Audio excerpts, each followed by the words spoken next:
What is going on, you guys? This is All Day Any Day 1 on the PS4, and I'm going to be giving you guys another Defiance 2050 video.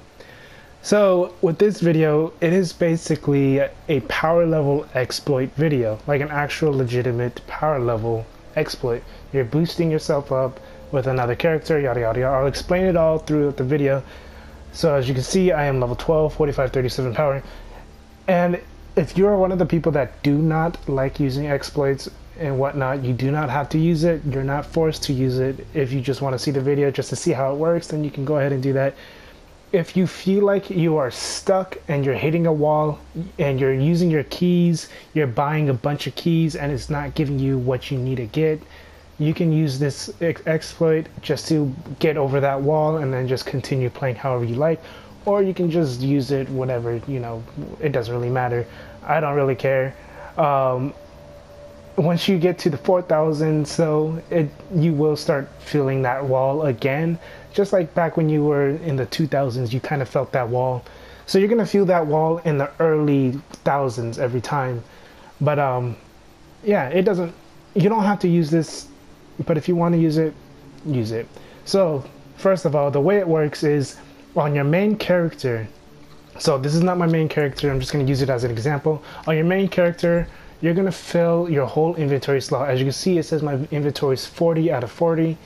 And then after you do that, all of your items will then go into your reclaim. So as you can see, all these items go straight into my reclaim. And you can pick up the items on any character. So if you make a new character, that new character can pick these items up, which is going to be very, very important with this exploit. So what you're going to do is once you max out your inventory slots, you're going to end up purchasing a grenade and a shield from the vendor. You can either purchase them, or if you get lucky and get a grenade or a shield and shield in the arc fall or co-op chests, that you can do that. Or if you buy it from the faction vendor, you can do that. You can put those into the reclaim. And then the two weapons, you don't want to buy them, and it's not going to be from pickups or after rewards. It's going to be for the what's it called, or from the co-op chests. The co-op chests or the faction vendors, you're going to end up getting that and then put it in here. So once you do that, you make a new character. That new character, I would highly recommend not reclaiming any items until after you do the tutorial, because sometimes, I mean, before a while back, like last month or so, there was a bug where you would get stuck in the tutorial and you would have to delete the character and remake it. So I didn't want to take the chance of that happening while I reclaimed all the items.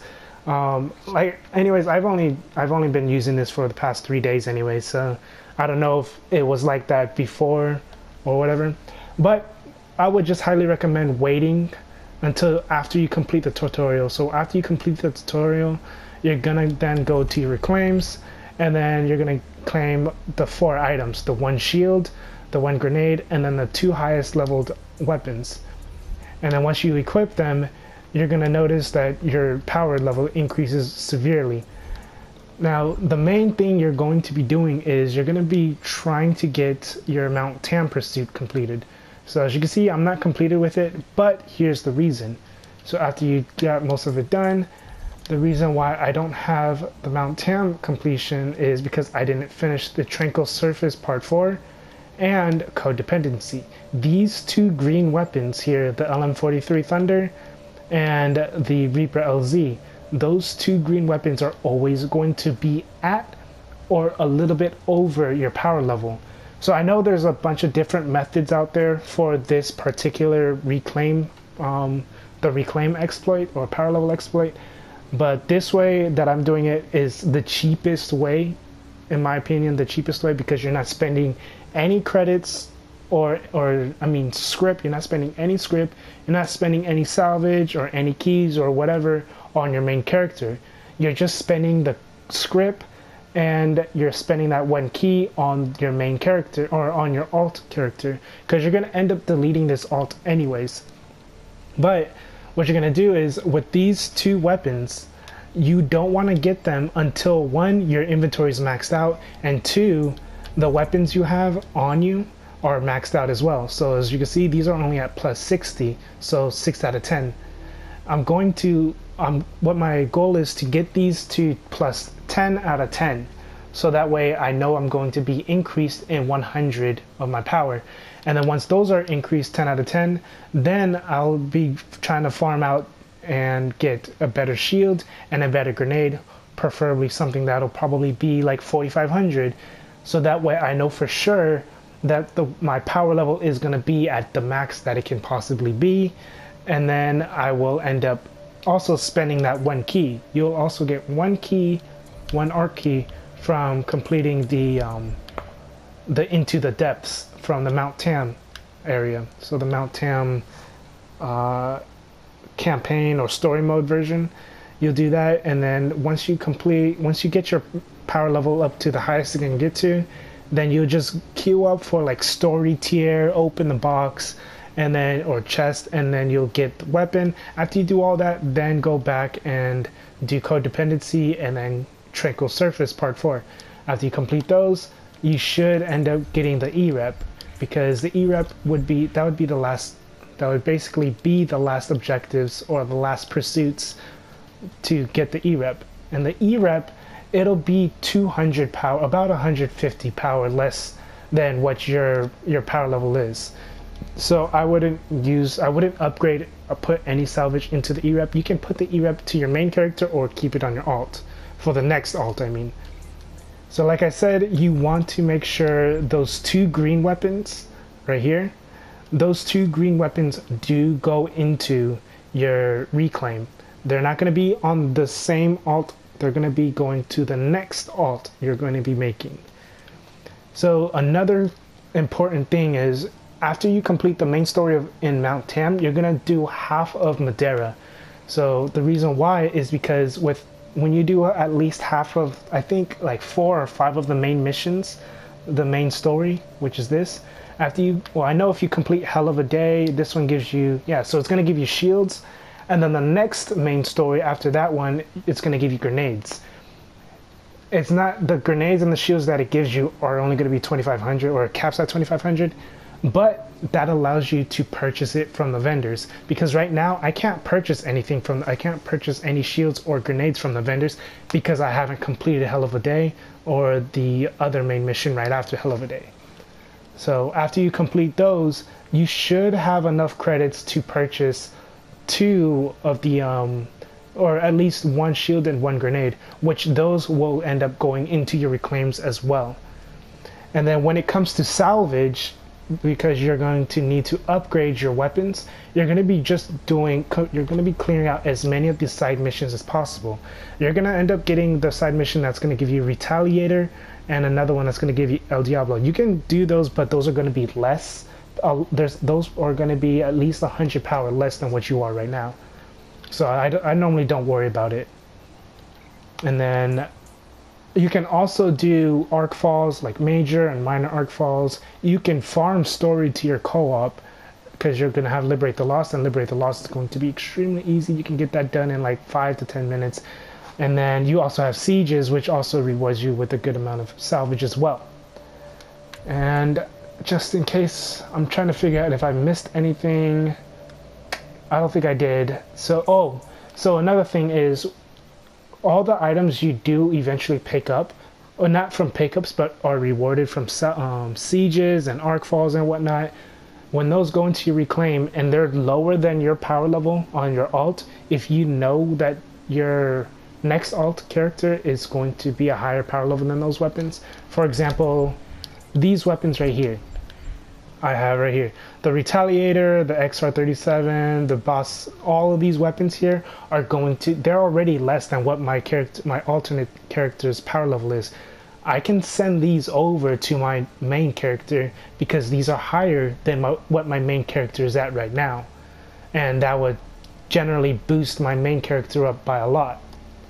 So that's kind of one way you can feed your main character rather than just leaving them there. But that you would normally just be playing your alt overall. So just to recap on everything I just said, because because I know I kind of threw it all in not mixed messages, but just all over the place. Your step one is you're going to fill up your inventory on your main character, as well as getting 2 weapons, 1 grenade, and 1 shield to go into your reclaim. Step 2, you are going to create a new character, complete the tutorial, and reclaim those items. And then step 3, you're going to end up doing your main mission in Mount Tam, completing most of these what are they called, pursuits, except for Tranquil Surface Part 4 and Code Dependency. Those are the last 2 side missions that you are going to leave alone. You are not going to complete them, you are going to leave them alone. Step 3 or step 4, I just lost my steps. Well, the next step you're going to be doing is you're going to go and do Madera's missions until after you've completed Hell of a Day and the next main mission, so that way you can unlock a grenade and a shield in your vendors. And then the next thing is you want to make sure you max out the 2 weapons that you sent over to your alt character. Once those are maxed out, or at least at rank 10, if you let's say you sent a blue weapon or purple weapon or orange or yellow weapon over to your alts, those are going to be at 15, 20, and 25. You don't have to max those out. You can if you want, but getting it to at least rank 10 will mean that you are going to get an increase in 100 in your power level.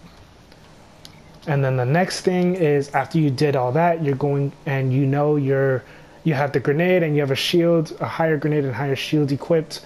You're going to then go back and do Codependency, and you're going to do Tranquil Surface Part 4. After you've done that, you have to make sure your inventory is full first, so that way those can send over. But after you did all that, you're going to delete this alt character, you're going to make a new alt character, and just rinse and repeat. It's just gonna go in a full cycle like that. So you will never really play your main character, meaning you will never spend anything, but you're also not gaining any resources. You're not getting any salvage, any scrip, or whatever. The only time I ever really go back on my main character is if I'm doing dailies. But aside from that, I don't really play with my main character. I'm not going to play my main character until I'm done with my alt. When I'm done with this whole cycle. Once I finish the cycle, then I'll be sending the 2 green items, the shield and the grenade, over to my main character, as well as the E-rep over to my main character. So that way I'll be at the highest I can possibly be, and then I'll have to end up farming from 4850 power or 4900 power all the way up to 5k. And then that's just going to be on the main character though.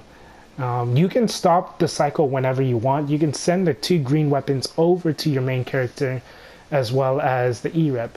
Now, just to let you guys know, this will take about 2 hours, at the very least an hour and a half to 2 hours or longer, depending on how fast you're going through with the missions, how fast you're getting, or how lucky you're getting with the salvage for your specific weapon type, etc.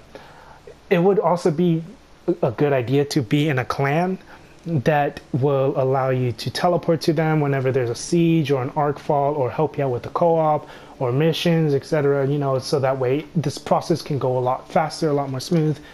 And yeah, so I don't think there's anything else that I'm missing. Oh, I guess one more thing is, it will take about 2 goes in order for you to go up from 100 to 150 power every time. So you'll basically go 100 to 300 power every 4 hours or so. I normally do this at least twice a day, 2 or 3 times a day, and I'll go up. Actually, no, I probably do it about 1 to 2 times a day actually. But yeah, 1 to 2 times a day will get you up about 150 power a day, 150 to 300 power a day. But that's basically it with this whole exploit. It's still a grind. You're still grinding like crazy, but you're just not grinding the quote-unquote normal way. You're just doing it a different way. a faster method. But yeah, that's pretty much it. If you have any questions or concerns, let me know down in the comment section. I would post on what quest to go for and whatnot, but that just seems like too much work right now. I'd rather just explain it to you guys and then hope you guys understand it. But yeah, that's basically it. This is, if you have any questions or concerns, let me know down in the comment section. If you have anything you'd like to say, then go ahead. Keep in mind, you do not have to use this. You can if you want. And yeah, but anyways, this is all Danny Day 1 on PS4. Have a good day, good night, and peace.